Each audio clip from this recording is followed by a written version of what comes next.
Praise Lord, hallelujah. खुदा प्रभु यीशु मसीह में आप सभी का स्वागत है।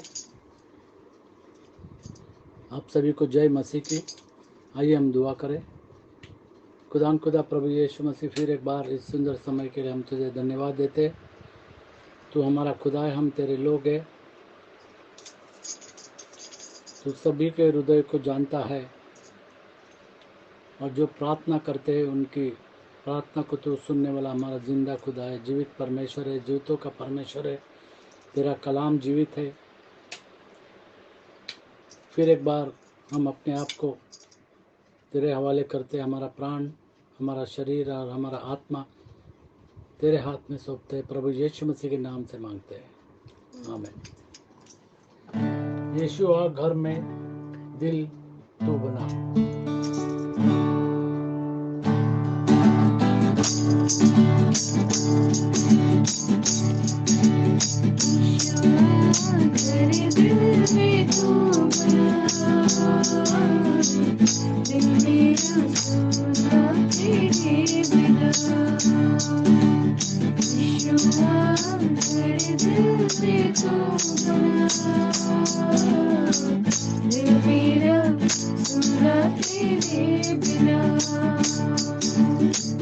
दुनिया में सच्ची खुशी नहीं,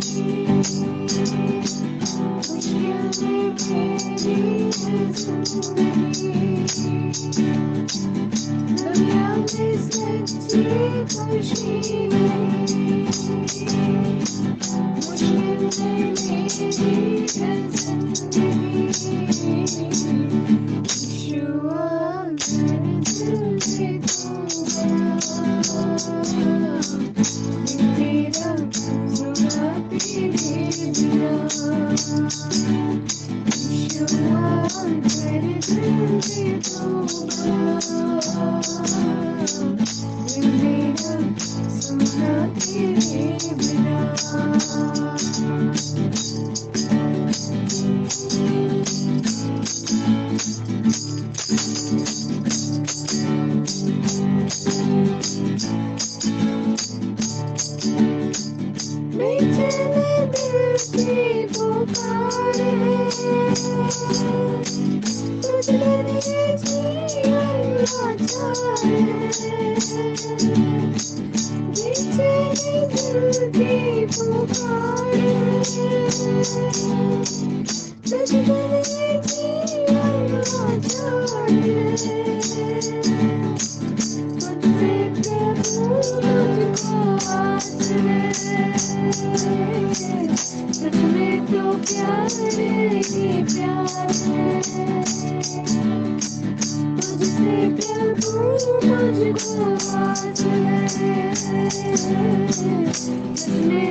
बिन बुलाई मेरी नहीं, जब तेरे जैसा कोई नहीं। तुझे बिन बुलाई मेरी नहीं, जब तेरे जैसा कोई नहीं। दुनिया में सच्ची खुशी नहीं, मुश्किल में मेरी है जिंदगी। दुनिया में सच्ची खुशी नहीं, मुश्किल में मेरी है जिंदगी। यीशुआ मेरे दिल से तू मेरा सुना तेरे बिना। यीशुआ मेरे दिल से तू मेरा सुना तेरे बिना।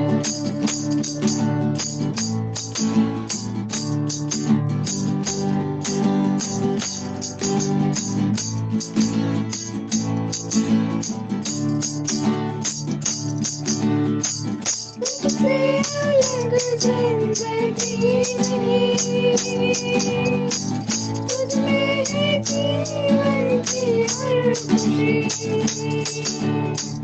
तुझसे अलग जिंदगी नहीं,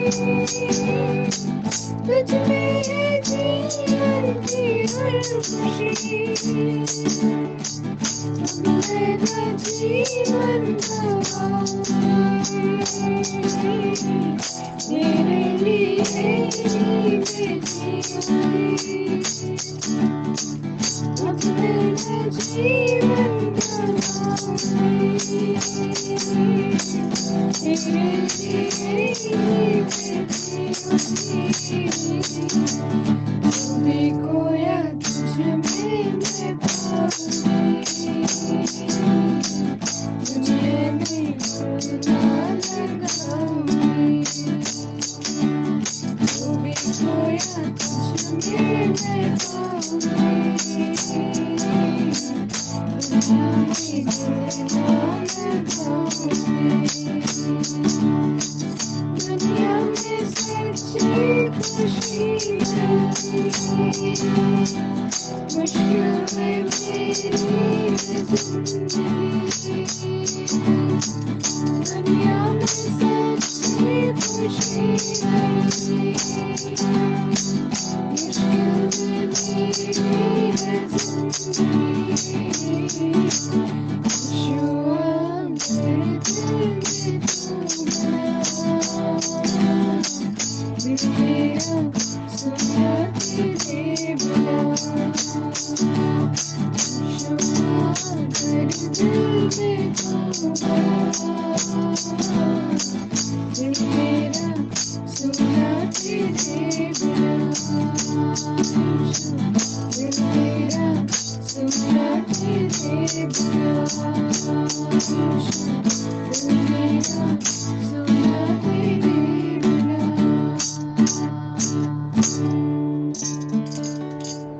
यीशुआ घर में दिल बना, यीशुआ घर दिल में तू बना, दिल मेरा सुना तेरे बिना। खुदा प्रभु यीशु मसीह के बिना हमारा दिल सुना है। हम पढ़ेंगे गिनती की किताब 12वां अध्याय और 1 से लेकर के 3 तक, मरियम और हारून के बारे में, और वो कुड़कुड़ाते हैं, उनका कुड़कुड़ाना और मरियम का कोड़ी होना। गिनती की किताब 12वां अध्याय और 1 से 3। मूसा ने एक कूशी स्त्री के साथ विवाह कर लिया था, इसलिए मरियम और हारून उसकी उस विवाहित कूशी स्त्री के कारण उसकी निंदा करने लगे।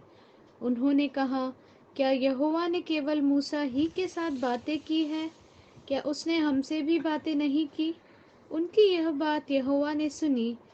मूसा पृथ्वी भर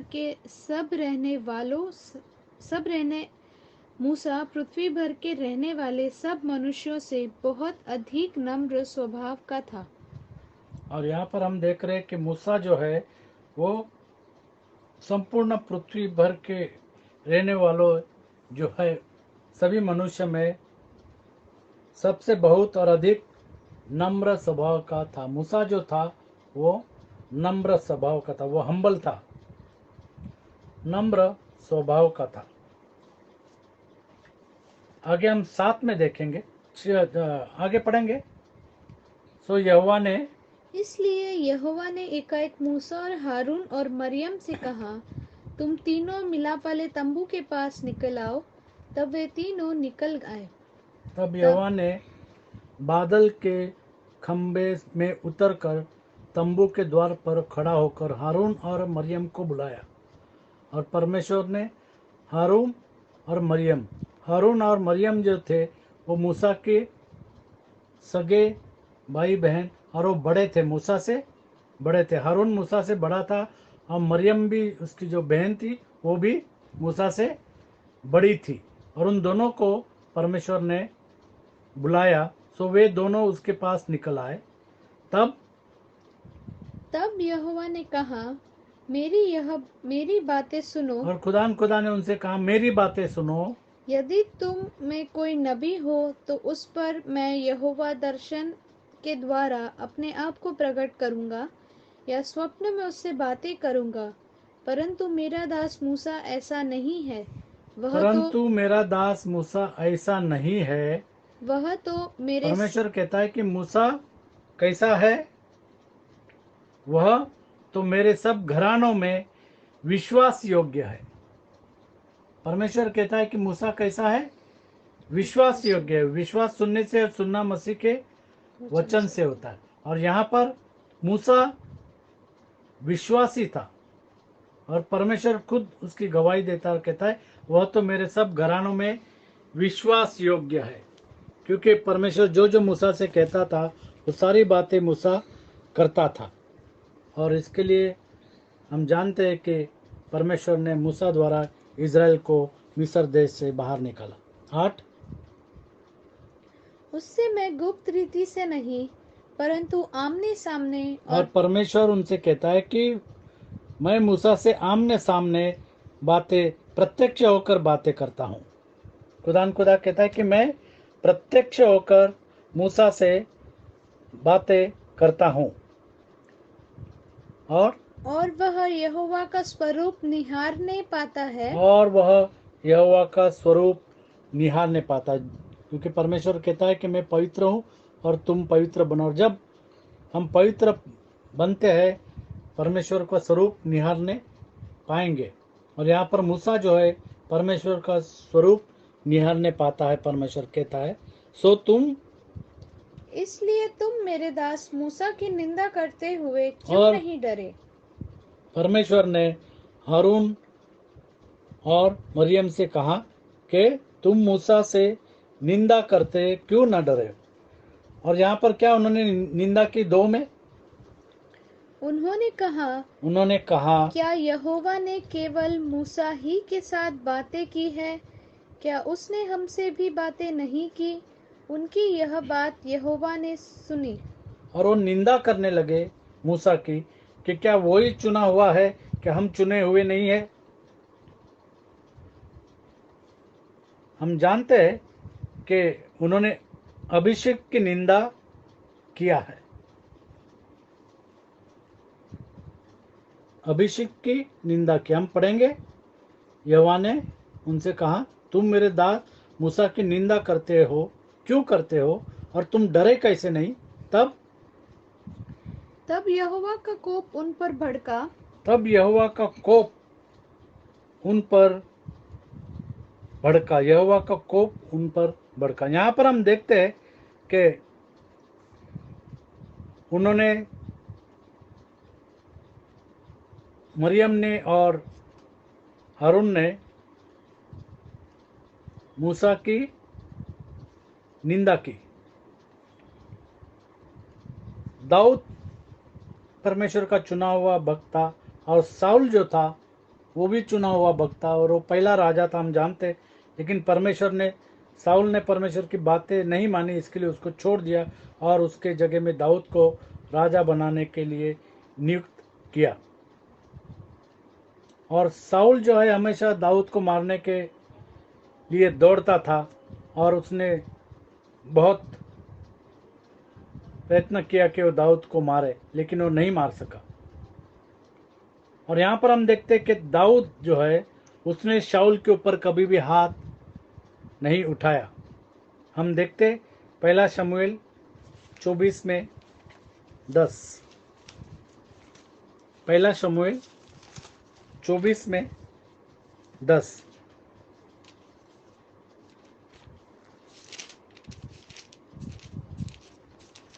24 में 6। वह अपने जनों से कहने लगा, यहोवा न करे मैं अपने प्रभु से जो यहोवा का अभिषिक्त है ऐसा काम करूं कि उस पर हाथ उठाऊं, क्योंकि वह यहोवा का अभिषिक्त है। ऐसी बातें कहकर दाऊद ने अपने जनों को घुड़की लगाई और उन्हें शाऊल की हानि करने को उठने न दिया। फिर शाऊल उठकर गुफा से निकला और अपना मार्ग लिया। उसके पीछे दाऊद भी उठकर गुफा से निकला और शाऊल को पीछे से पुकार के बोला, हे मेरे प्रभु, हे राजा।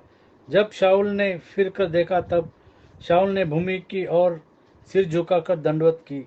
और दाऊद ने शाऊल से कहा, जो मनुष्य कहते हैं कि दाऊद तेरी हानि चाहता है, उनकी तू क्यों सुनता है?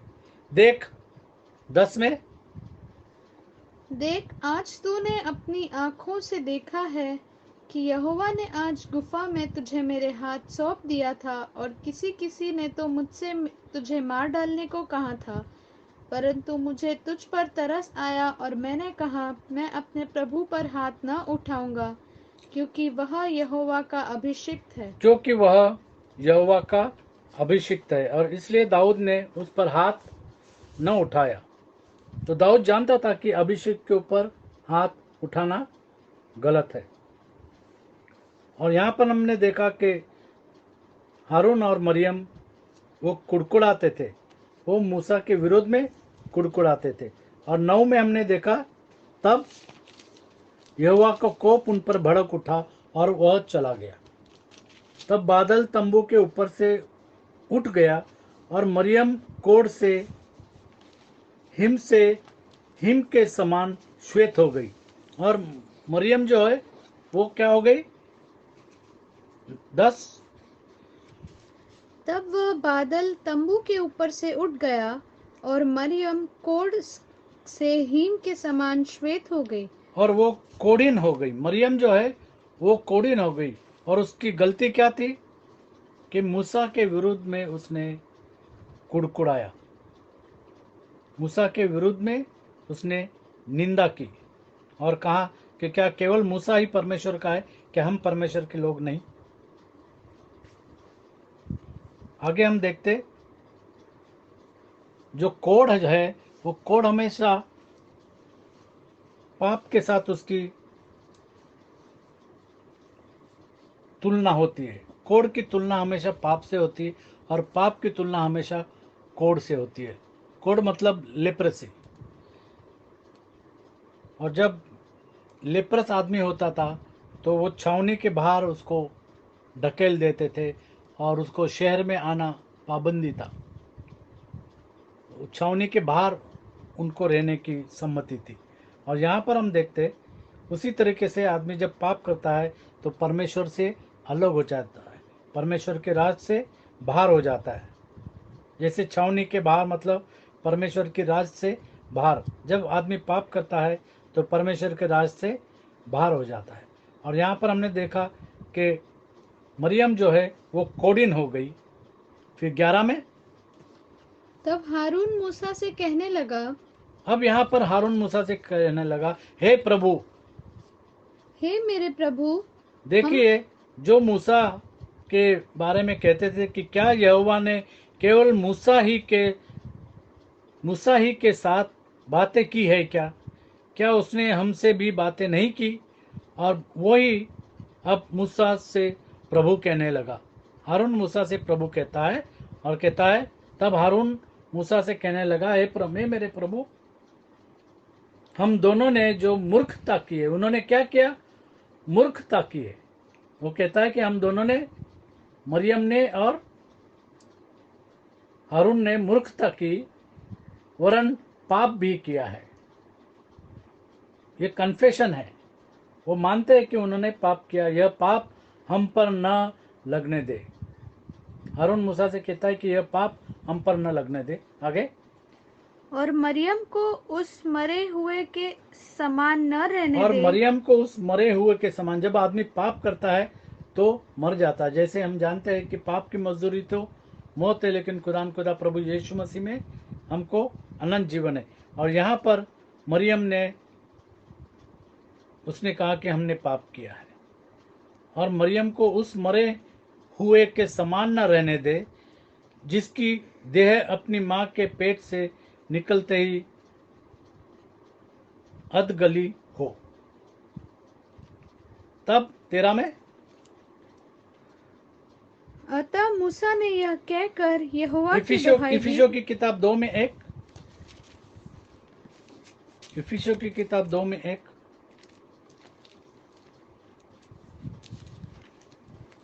जैसे हारून कहता है कि हम दोनों ने जो मूर्खता की वरन पाप भी किया, यह पाप हम पर न लगने दे। इफिसियों की किताब 2:1। उसने तुम्हें भी जिलाया जो अपने अपराधों और पापों के कारण जो अपने अपराधों और पापों के कारण मरे हुए थे। मरे हुए थे। पापों के अपराधों के कारण आदमी क्या होता है? मर जाता है। 8 तक पढ़ेंगे आगे। जिनमें तुम पहले इस संसार की रीति पर और आकाश के अधिकार के हाकिम अर्थात उस आत्मा के अनुसार चलते थे जो अब भी आज्ञा न मानने वालों में कार्य करता है। उनमें हम भी सबके सब पहले अपने शरीर की लालसाओं में दिन बिताते थे और शरीर और मन की इच्छाएं पूरी करते थे और अन्य लोगों के समान स्वभाव ही से क्रोध की संतान थे। परंतु परमेश्वर ने जो दया का धनी है, अपने उस बड़े प्रेम के कारण जिससे उसने हमसे प्रेम किया, जब हम अपराधों के कारण मरे हुए थे अपराधों के कारण मरे हुए थे तो हमें मसीह के साथ जिलाया। और मसीह के साथ जिलाया। प्रभु यीशु मसीह में हमको जीवन है, क्योंकि हमारे पापों की क्षमा खुदा प्रभु यीशु मसीह के लहू के द्वारा होती है। आगे। अनुग्रह ही से तुम्हारा उद्धार हुआ है और मसीह यीशु में उसके साथ उठाया और स्वर्गीय स्थानों में उसके साथ बिठाया, कि वह अपने उस कृपा से जो मसीह यीशु में हम पर है, आने वाले समयों में अपने अनुग्रह का असीम धन दिखाए। क्योंकि विश्वास के द्वारा अनुग्रह क्योंकि विश्वास के द्वारा अनुग्रह ही से तुम्हारा उद्धार हुआ है। अनुग्रह ही से हमारा उद्धार हुआ है, क्योंकि यीशु मसीह कहता है कि मेरा अनुग्रह तेरे लिए काफी है और यह तुम्हारी ओर से नहीं और यह तुम्हारी ओर से नहीं वरन परमेश्वर का दान है। परमेश्वर का दान है। खुदा प्रभु यीशु मसीह का ये दान है, उसका अनुग्रह है। और यहाँ पर हम देखते हैं कि मूसा जो है वो परमेश्वर से प्रार्थना करने लगता है 13 में। सो मूसा ने यह कहकर यहोवा की दुहाई दी कि हे ईश्वर, कृपा कर और उसको चंगा कर। अतः मूसा ने यह कहकर यहोवा की दुहाई दी। और यहाँ पर हम देखते हैं कि मूसा जो है वो दुहाई देता है, परमेश्वर से प्रार्थना करता है कि मरियम को चंगा कर दे, क्योंकि वो कोढ़ी हो गई थी। यहोवा ने मूसा से कहा, यदि उसका पिता उसके मुंह पर थूका ही होता तो क्या 7 दिन तक वह लज्जित न रहती? इसलिए मतलब यदि उसका पिता उसके मुंह पर थूक दे तो 7 दिन के लिए वो लज्जित रहती थी। इस बात को हम यहाँ पर जानते हैं।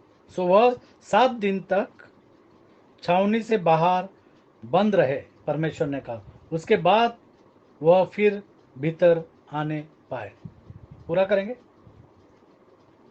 अतः मरियम 7 दिन तक छावनी से बाहर बंद रही, और जब तक मरियम फिर आने न पाई तब तक लोगों ने प्रस्थान न किया। उसके बाद उन्होंने हसेरोत से प्रस्थान करके परान नामक जंगल में अपने डेरे खड़े किए। और यहाँ पर हम देखते हैं कि 7 दिन मरियम जो थी वो छावनी के बाहर थी। छावनी के बाहर जब मनुष्य पाप करता है तो परमेश्वर के राज के बाहर हो जाता है। कोढ़ी के बारे में आप देख सकते हैं लेवी की किताब 13वां अध्याय और 1 से लेकर के 59 तक।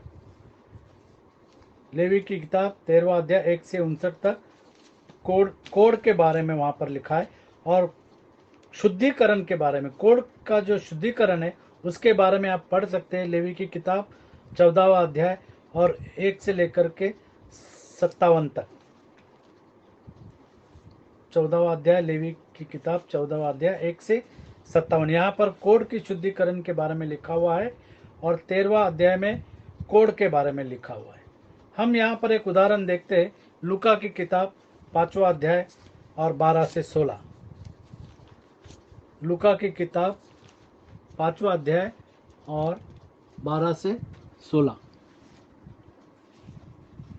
लूका की किताब 5वां अध्याय और 12 से 16। और यहाँ पर हम देखते हैं कि यीशु मसीह के पास 12 से 16।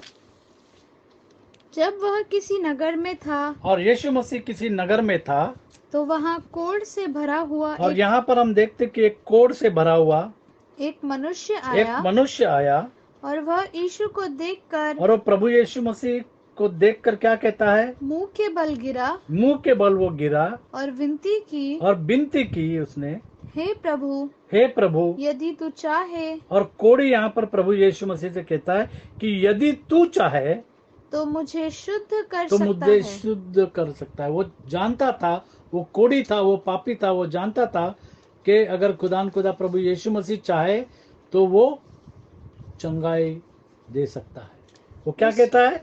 अगर तू चाहे तो मुझे शुद्ध कर सकता तो है। मुझे शुद्ध कर सकता है। खुदा प्रभु यीशु मसीह हमको हमारे पापों से शुद्ध करता है। उसके लहू से हमारे पापों की क्षमा होती है। और यहाँ पर वो कोढ़ी कहता है कि अगर तू चाहे तो मुझको शुद्ध कर सकता है। ये विश्वास उसने बताया कि अगर प्रभु यीशु मसीह चाहे, प्रभु यीशु मसीह चाहता है कि हर एक को शुद्ध करे अपने लहू के द्वारा। और इसी के लिए उसने क्रूस पर अपना बलिदान दिया, ताकि जो कोई विश्वास रखे वो नाश ना हो परंतु अनंत जीवन पाए। 13। उसने हाथ बढ़ाकर उसे और छुआ प्रभु यीशु मसीह ने हाथ बढ़ा करके उस कोढ़ी को छुआ और कहा, मैं चाहता हूँ। मैं चाहता हूँ, क्योंकि कोढ़ी ने कहा कि अगर तू चाहता है तो मुझको शुद्ध कर सकता है। और यीशु मसीह ने हाथ बढ़ाया, उसको छुआ और कहा कि मैं चाहता हूँ तू शुद्ध हो कि जा। तू शुद्ध हो जा। खुदा प्रभु यीशु मसीह चाहता है कि सबके पापों की क्षमा हो, और इसीलिए यीशु मसीह ने क्रूस पर बलिदान दिया। यीशु मसीह कहता है कि मैं चाहता हूं कि तू शुद्ध हो जाए। यीशु मसीह चाहता है कि हर एक शख्स पापों से शुद्ध हो जाए, और इसलिए खुदा प्रभु यीशु मसीह ने अपना लहू क्रूस पर दे दिया। 14। और उसका कोढ़ तुरंत जाता रहा। और उसका कोढ़ जो है तुरंत जाता रहा। तब उसने उसे चिताया, तब यीशु मसीह ने उसे चिताया, किसी से न कह, परंतु जाके अपने आप को याजक को दिखा। अब जाकर अपने आप को याजक को दिखा, और अपने शुद्ध होने के विषय में और अपने शुद्ध होने के विषय में जो कुछ मूसा ने चढ़ावा जो ठहराया है, जो कुछ मूसा ने चढ़ाया। लेवी की किताब 14 में, जैसा मैंने कहा, लेवी की किताब 14 अध्याय 1 से 57 तक उस कोढ़ से शुद्धिकरण कैसे होता है उसके बारे में दिया हुआ है। और यीशु मसीह ने कहा कि जाकर और अपने शुद्ध होने के विषय में जो कुछ मूसा ने चढ़ावा ठहराया है उसे चढ़ा कि उन पर गवाही हो। परंतु उसकी चर्चा और भी फैलती गई, इसकी चर्चा और भी फैलती गई, और भीड़ की भीड़ उसकी सुनने के लिए और अपनी बीमारियों से चंगा होने के लिए इकट्ठी हुई। और यहाँ पर भीड़ ने देखा कि एक कोढ़ी जो था वो शुद्ध किया गया खुदा प्रभु यीशु मसीह के द्वारा, क्योंकि उस कोढ़ी ने कहा था कि अगर तू चाहे तो मुझे शुद्ध कर सकता है। और यीशु मसीह ने अपना हाथ बढ़ा करके उसको छुआ और कहा कि मैं चाहता हूँ कि तू शुद्ध हो जाए, और वो चंगा हो गया। और भीड़ जो है वो प्रभु यीशु मसीह के पीछे होने लगी और चंगाई पाने के लिए उसके पीछे पीछे चलने लगी। आगे। परंतु वह जंगलों में अलग जाकर प्रार्थना किया परंतु करता प्रभु था। यीशु मसीह जंगलों में जाकर प्रार्थना किया करता था। लेवी की किताब 14वां अध्याय और 14वां वचन। लेवी की किताब 14वां अध्याय और 14वां वचन। यहाँ पर हम देखते कि जैसे यीशु मसीह ने उससे कहा कि जाकर याजक को बता, और जैसे मूसा को आज्ञा दी थी परमेश्वर ने, वो सब करने के लिए उसे कहा। तब याजक दोष बलि के लहू में से कुछ लेकर शुद्ध ठहरने वाले के दाहिने कान के सिरे पर और उसके दाहिने हाथ और दाहिने पांव के अंगूठों पर लगाए। क्या लगाए? लहू। 25। फिर दोष बलि के भेड़ के बच्चे का बलिदान किया जाए और याजक उसके लहू में से कुछ लेकर शुद्ध ठहरने वाले के दाहिने कान के सिरे पर और उसके दाहिने हाथ और दाहिने पांव के अंगूठों पर लगाए। जैसे हम जानते हैं कि खुदा प्रभु यीशु मसीह के लहू के द्वारा हमारे पापों की क्षमा होती है। रेवलेशन 1 में 5 से आगे, प्रकाशित वाक्य 1 अध्याय और 5 से आगे,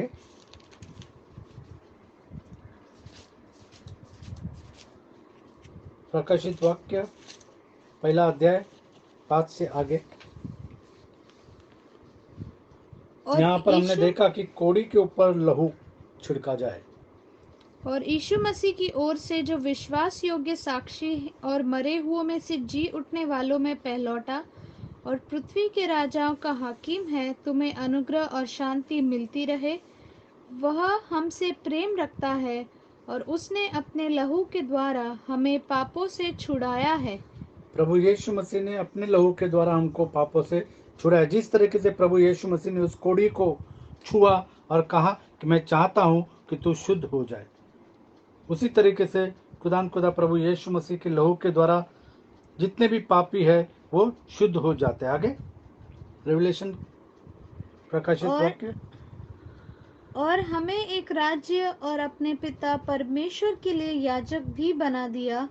उसी की महिमा और पराक्रम युगानुयुग रहे। आमीन।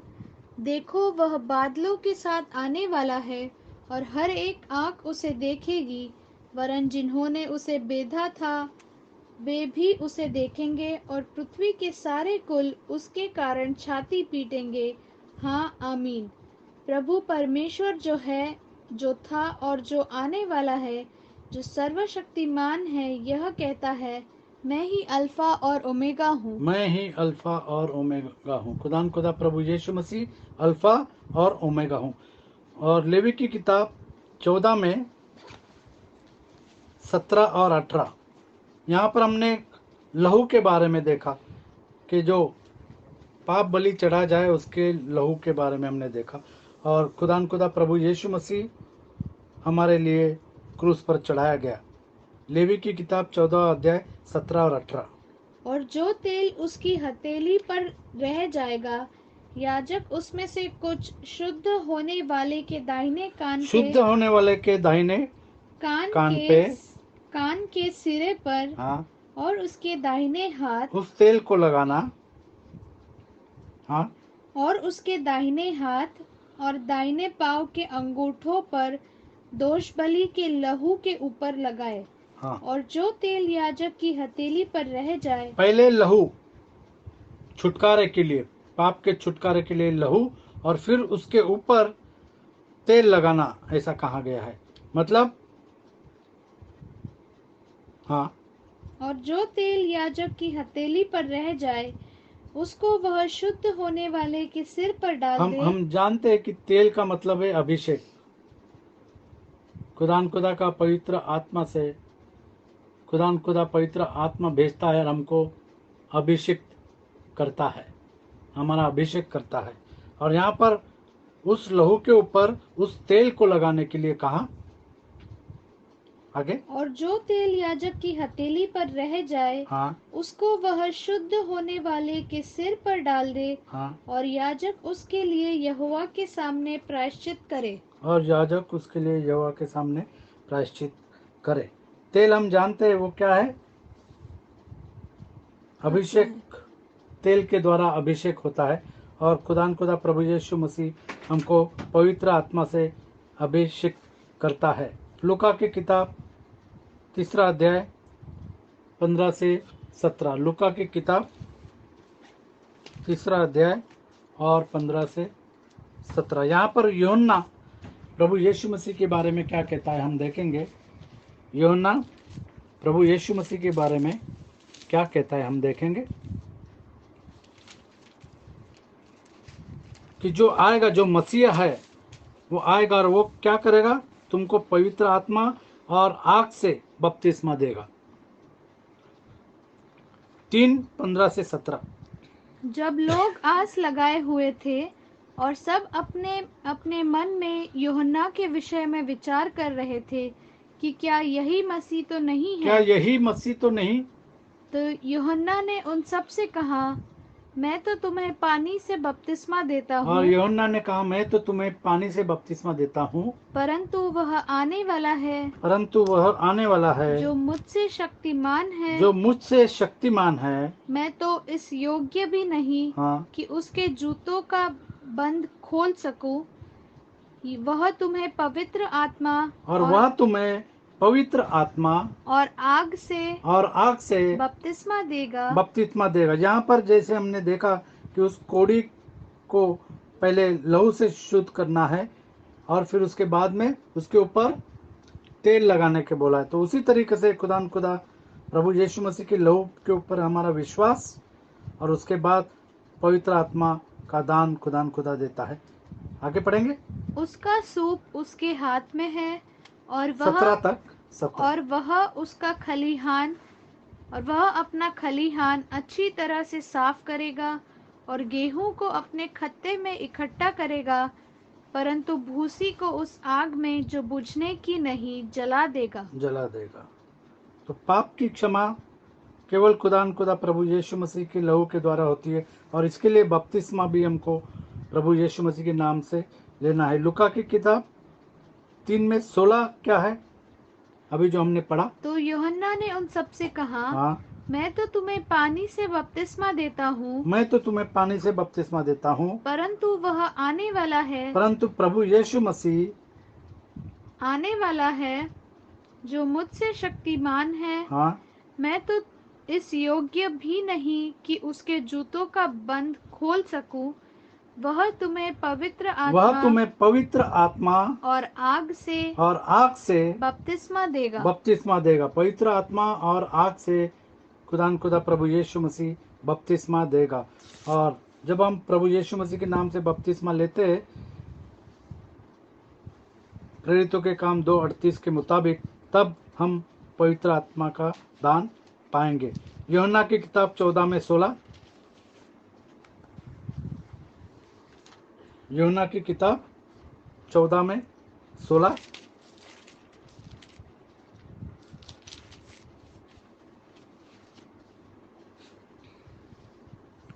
मैं पिता से विनती करूंगा और वह तुम्हें यीशु मसीह कहता है कि मैं पिता से विनती करूंगा और वह तुम्हें एक और सहायक देगा कि वह सर्वदा तुम्हारे साथ रहे। वो सहायक पवित्र आत्मा है। और जिस तरीके से हमने देखा कि प्रभु यीशु मसीह ने उस कोड़ी से कहा कि मैं चाहता हूँ कि तू शुद्ध हो जाए। खुदा प्रभु यीशु मसीह चाहता है कि हर एक जन जो है वो पाप से शुद्ध हो जाए और वो केवल खुदा प्रभु यीशु मसीह के लहू के द्वारा शुद्ध होता है। इसके लिए हमको प्रभु यीशु मसीह के नाम से बपतिस्मा लेना है, प्रेरितों के काम 2:38 के हिसाब से। प्रेरितों के काम 2:38। परमेश्वर ने उनसे कहा, मन फिराओ। पतरस ने उनसे कहा, मन फिराओ और तुम में से हर एक अपने अपने पापों की क्षमा के लिए यीशु मसीह के नाम प्रभु यीशु मसीह के नाम से बपतिस्मा ले, तो तुम पवित्र आत्मा का दान पाओगे। परमेश्वर आपको आशीषित करे। रीना से कहूँगा दुआ।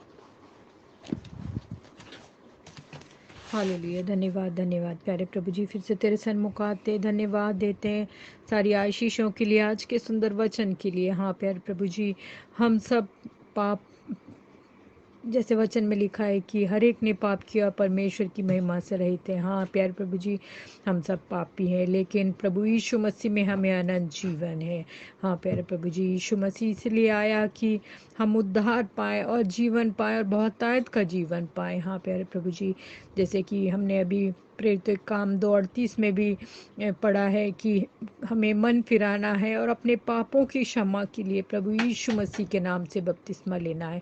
हाँ प्यारे प्रभु जी, हम पर तू अनुग्रह कर, हम पर दया कर कि हम में से जितनों ने यीशु मसीह के नाम से बपतिस्मा नहीं लिया, वे अपने पापों की क्षमा के लिए मन फिराए और पश्चाताप करें और यीशु मसीह के नाम से बपतिस्मा लें। हाँ, क्योंकि हमको न्याय के सिंहासन के हर एक के लिए मरना और फिर उसके बाद न्याय के सिंहासन के सामने खड़ा होना है। इब्रानी 9:27 के अनुसार हाँ प्यारे प्रभु जी, होने दे कि हम तेरे सामने निष्कलंक और बेऐब रहने वाले हो सके प्यारे प्रभु जी। हाँ प्यारे प्रभु जी, जब अनुग्रह का समय होने दे कि हम तेरे करीब आए, क्योंकि जब न्याय का समय आएगा तो हमको जैसा गेहूं और भूसी अलग की जाती है, वैसे ही तू हमको अलग करेगा। और जिन्होंने यीशु मसीह के नाम का बपतिस्मा नहीं लिया, वे सब आग में झोंक दिए जाएंगे। हाँ प्यारे प्रभु जी, और तू उनसे कह देगा, हे कुकर्म करने वालों, मेरे पास से दूर हो जाओ, मैं तुम्हें नहीं जानता। हाँ प्यारे प्रभु जी, हमें ऐसे बड़े न्याय से तू हमको बचा, इतने बड़े अंजाम से हमको तू बचा प्यारे प्रभु जी। और हाँ प्यारे प्रभु जी, हम में से हमने जो कुछ भी पाप जाने अनजाने में किया, हमको तू माफ़ कर, अपने पाक खून से शुद्ध और पवित्र कर। और होने दे कि हम पवित्रता के साथ तेरे हुजूरी में हर समय रहने वाले हो सकें, हर एक भाई बहनों के साथ। तो हर एक को तू अपने वचन के द्वारा से बोल और बातचीत कर और अपने पाक खून से हर एक को शुद्ध कर। अभी तक तूने हमको संभाला, आगे भी संभालेगा, इसलिए तेरा धन्यवाद करते हैं। तू प्यारे प्रभु जी बार बार मौका देता है और नहीं चाहता कि कोई नाश हो जाए। हाँ प्यारे प्रभु जी, तेरी दया, अनुग्रह और करुणा के लिए हम धन्यवाद करते हैं कि तू हमसे प्रेम करता है और नहीं चाहता कि हम नाश हो जाएं। हाँ प्यारे प्रभु जी, सारी आशीषों के लिए तेरा धन्यवाद करते, अपने आप को, हर एक सुनने वाले को तेरे रक्षाकारी हाथ में सौंपते हुए, तेरे पवित्र खून में छुपाते हुए और तेरे सुंदर वचनों के लिए तेरा धन्यवाद करते हुए, इस छोटी सी विनती को यीशु मसीह के प्यारे और मीठे नाम में मांगती हूँ, सुनो कबूल कर, आमीन। जैसे हमने पढ़ा कि खुदा प्रभु यीशु मसीह ने अपना हाथ बढ़ा कर उस कोड़ी को छुआ और कहा कि मैं चाहता हूँ कि तू शुद्ध हो जाए।